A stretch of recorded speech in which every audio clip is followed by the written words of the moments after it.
Bang, foto dulu. Sini, foto. Bang, foto 1, lihat kemana, Bang? 2, 3. Lalu 1, 2. Oke, sip. Oke. Roll.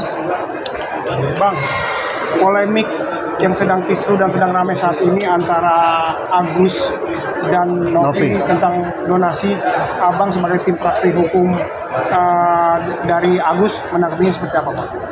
Jadi gini, sebelum 10 hari yang lalu saya berada di Cina dan di Hong Kong, saya tuh bertemu dengan Farhad untuk mendiskusikan masalah terkait adanya donasinya Agus. Hanya kebetulan waktu saya harus berangkat besoknya ke China dan Hong Kong. Setelah 10 hari kami berkomunikasi, kita juga membuat grup, dan akhirnya baru kemarin saya bertemu dengan Agus untuk menanyakan langsung kejadiannya seperti apa dan bagaimana peristiwa yang sebenarnya itu seperti apa. Lalu Agus didampingi oleh istrinya dan ada uaknya juga, dan ada dari istrinya punya sepupu. Anak uaknya juga hadir. Dia menerangkan ke saya, jadi tanggal 1 September Mas Agus di Rumah Sakit Cengkareng sampai dengan tanggal 3. Lalu kemudian tanggal 4 Mas Agus dilarikan ke RSCM sampai dengan tanggal 9. Tanggal 12 Tenopi datang ke rumah melakukan podcast pertama. Tanggal 13 Mas Agus kontrol diantar oleh tim Novi. Tanggal 16 Novi datang ke rumah menyerahkan donasi dari yayasan sebesar 13 juta dan ada di rekeningnya Agus pribadi, ya kan? Jadi totalnya sekitar 35 juta. Di sini Novi masih menyarankan untuk menggunakan BPJS gitu loh. Lalu kemudian singkat cerita ada 2 rekening. Nah, yang perlu saya luruskan adalah pertama, ini ada 2 rekening.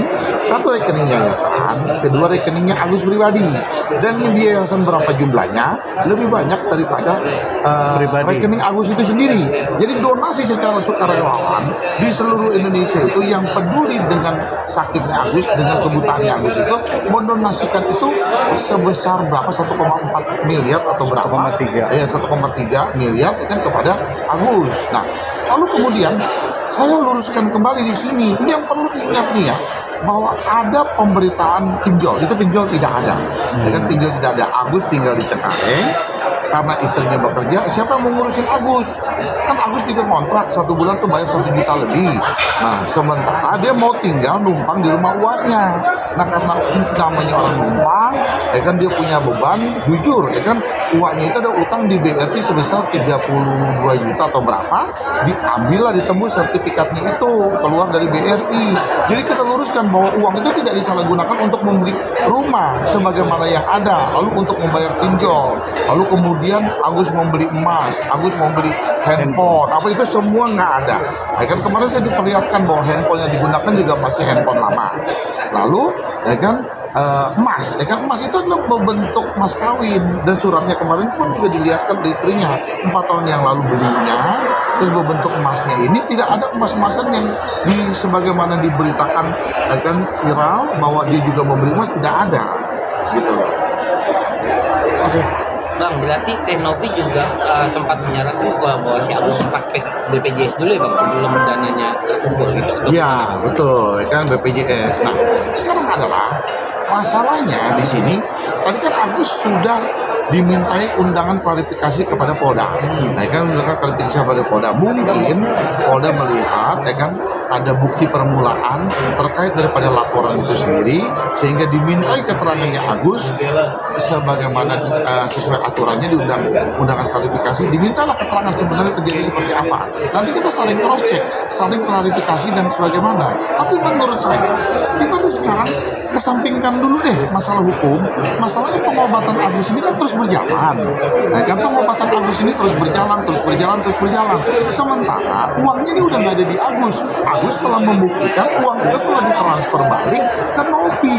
Nah, buat saya Novi ini harusnya mengundang Agus untuk duduk bareng. Oke, kita kesampingkan dulu masalah hukum. Tapi pengobatannya Agus itu berjalan, uangnya di situ. Nah, kan kuncinya uangnya di situ, terus uang mau diapain? Nah, buat kami, kan kalau misalkan kita diundang nih, karena uangnya ada di Novi, lalu kita diundang mencari titik temu. Titik temunya apa? Oh, uang ini misalkan yayasan yang kontrol, buat kita nggak keberatan, ya kan bikin progres, ya kan tiap minggu begini pengobatannya Agus atau bagaimana dan sebagainya. atau uang itu juga ditransfer balik ke Agus karena sumbernya juga dari rekening Agus, ya kan? Yang menurut keterangan Agus kemarin bersama-sama dengan saya, kenapa uang itu dikirim balik ke Novi? Karena mereka ke Novi selalu memviralkan, terus Novi menakut-nakuti apa dan sebagainya, seperti yang Agus katakan kemarin bahwa uang itu terjadi dikirim baliklah ke Novi. Nah, sekarang kalau uang itu dikirim balik lagi ke Agus, kemudian Agus memberikan report misalkan tiap minggu, ya kan, berapa pengeluarannya, ya kan, didampingi juga oleh Novi, sehingga pengobatan Agus itu terus berjalan. Kalau begitu kan jadi stuck nih pengobatannya Agus, hanya berkonflik aja masalah hukum, ya kan, saling berbeda pendapat, saling berargumentasi, yang satu begini, yang satu begini. Nah, ini nggak akan kelar, bos, gitu loh. Sekarang bagusnya adalah pihak yang pegang duit saat ini yang mengundang kita. Jadi kita jangan, masalahnya kan saya cuma dengar bahwa ada teman-teman media bilang, bang, katanya duitnya masalahnya masih ada. Lu wajib ada duitnya, ya kan, asal duitnya nggak ada, duit harus wajib ada. Nah, permasalahannya sekarang ketika duitnya itu ada, mau dibagaimanakan nih, gitu loh, mau dibagaimanakan nih. Nah, inilah yang harus menjadi titik temu para pihak. Kami maunya, ya kan, kalau permasalahan hukum ini dikesampingkan, lalu Novi dengan Agus bisa saling duduk, bisa saling kontrol, atau kita sama-sama ke pengadilan, misalkan ditetapkan oleh pengadilan seperti ini pengolahan uangnya, kita lebih senang, bos, gitu. Bang, sekarang kan yang kita tahu uangnya Agus udah pindah ke Novi. Sekarang untuk kebutuhan sehari-harinya Agus, untuk pengobatan, untuk makan, ini Agus uangnya biaya dari mana, Bang? Nggak ada, kan, ya artinya kayak kemarin saya menyumbang, kan saya dengar bahwa ada teman-teman dari Bang Farhat dan sebagainya ke rumah Agus, kemudian rumahnya tuh panas sekali, tinggal di bengkel dan apa, perlu AC, perlu apa, saya sumbang. Jadi Agus, ya namanya dia matanya buta, kan, terus dia nggak bisa lagi bekerja, ya kehidupannya seadanya lah, istrinya bekerja, kan, terus dari mungkin sumbangan orang untuk berobat dan bagaimana, ya menjalani kehidupannya hanya begitu aja kondisi. Berarti untuk sampai sekarang Agus belum ada megang uang sama sekali ya, Bang? Nggak ada, ya kan, megang uang sama sekali tidak ada, karena uang itu benar-benar total sudah dikembalikan kepada Novi, gitu loh. Tapi yang dibingungkan oleh Agus kemarin, oleh keluarga ini kemarin, kenapa sih uang udah dibalikin terus masih diviral-viralin, ya kan, uang ini kan masih diviralin bahwa penggunaan Agus nih begini, Agus nih begini, bahwa kan seolah-olah bahwa Agus itu adalah pihak yang salah menggunakan uang ini. Nah, ini kan nggak baik buat saya. Jadi kembali lagi, saran saya adalah, saya sebagai bagian daripada tim Agus di sini mengharapkan persoalan hukum ini kita kesampingkan dulu, tapi lebih kepada sisi kemanusiaannya adalah Agus nggak boleh telat, karena di sini dokter di JSC juga mengatakan kepada keluarga, ini kesembuhan Agus hanya tinggal 10%. Nah, berarti kan kalau mengejar 10% ini harus benar-benar dikejar kesehatannya. Ayo, kan, jangan di sana saling berdebat, kan, misalkan, penempatannya uang ini yang salah, kan, penggunaannya ini uang yang salah. Ya udahlah, kalaupun Agus salah, Agus juga diminta maaf, masalahnya. Agus juga diminta maaf, masalahnya. Terus kemudian lagi di sana ditimbulkan lagi adanya yang memberikan donasi menggugat Agus. Ya kan, mereka keberatan dengan penggunaan uang itu terhadap Agus. Berapa banyak, bos?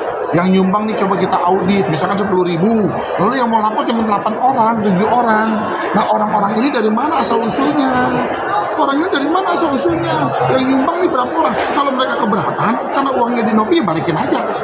Ya kan, mereka keberatan nih terhadap sumbangan itu, mereka nyumbang, misalkan ada yang nyumbang 1 juta, ya kan, ada yang nyumbang 2 juta, ada yang nyumbang 10 juta, mereka keberatan, kan duitnya di Novi, pulangin aja udah, pulangin aja. Kenapa jadi masalah dia mau nuntut Agus? Pulangin aja duitnya. Oke, Bang, Abang sebagai tim penasehat Agus akan mengambil langkah-langkah apa nih jika terjadi hal-hal yang tidak diinginkan ya dari Novi yang akan mungkin melaporkan atau apa, Bang? Ya kan, laporan itu kemarin sama Bang Farhat dengan teman-teman kan sudah dilakukan laporan terhadap Novi itu sendiri. Kemudian saya juga mendengar dari keluarga juga mau bikin laporan lagi, mau bikin laporan lagi terbaru terhadap laporan-laporan ini lagi. Ya, kita prosesnya mengikuti. Kan gini, sebagai tim, sesama tim di sini kan, tim ini banyak nih, ada beberapa orang. Artinya kalau yang ini lagi panas, yang ini lagi panas, jangan semua kita ikut panasin. Artinya bahwa mencari dong. Kalau saya lebih gini kan, misalkan yang ini panas, ya kita coba ngademin.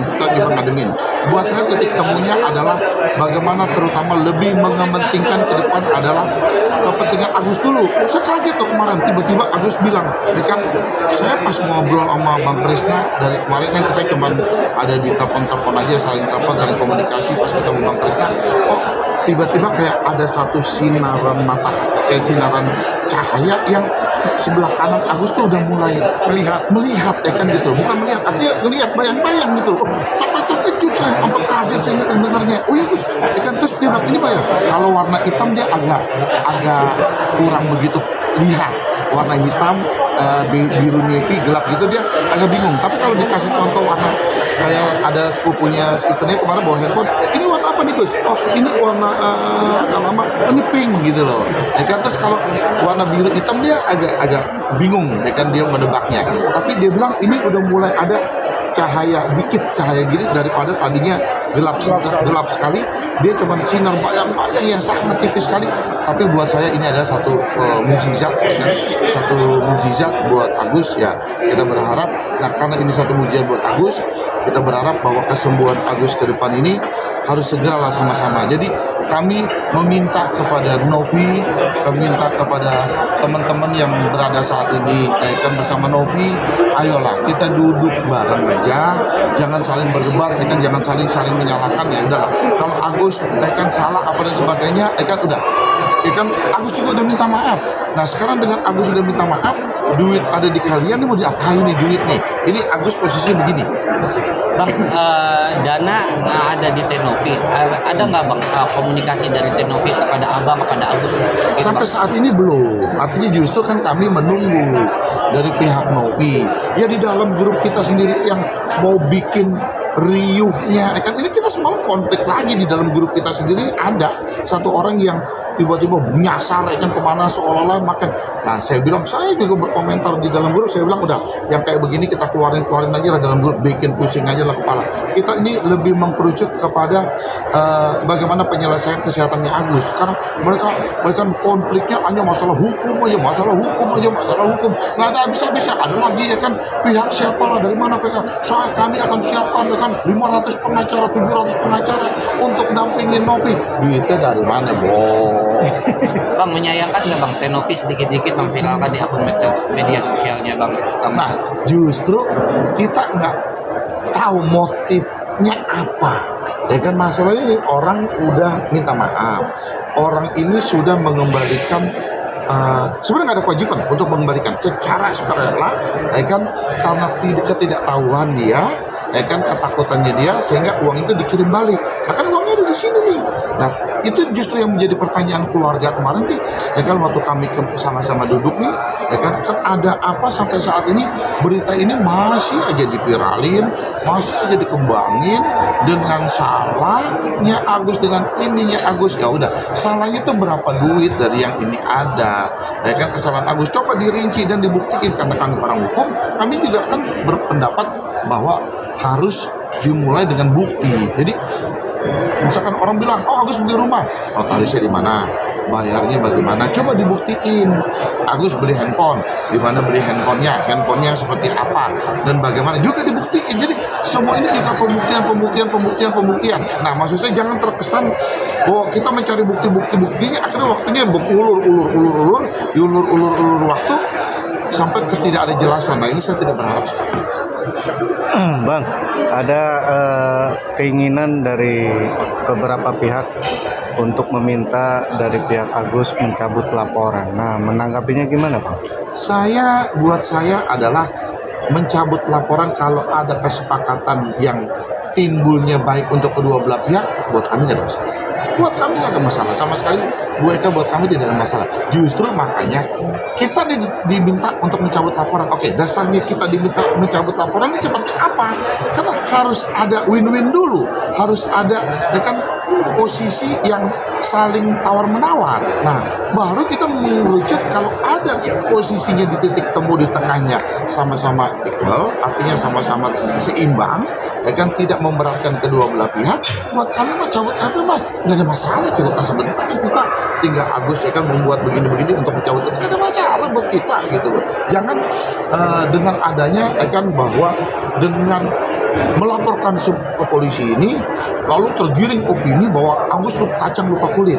Kan orang melaporkan itu kan pasti ada sesuatu yang dirugikan terhadap dirinya, ya kan, rugikan terhadap dirinya sehingga dia mencari keadilan. Nah ketika orang mencari keadilan terus dibilang kacang lupa kulit, gimana sih dia bilang, aduh pusing gua deh malah gua kan. Orang mencari keadilan dibilang kacang lupa kulit, salah kah emang orang mencari keadilan dibilang begitu? Karena merasa kalau Renopi ini istilahnya yang sudah berusaha membantu Agus untuk kesembuhan kedua matanya. Ya, kan sama juga, karena kan punya kewajiban podcast. Jadi misalkan ya, ada beberapa selebriti atau beberapa orang mempunyai podcast. Dari podcast itu sehingga terungkap sebuah kejadian peristiwa kan.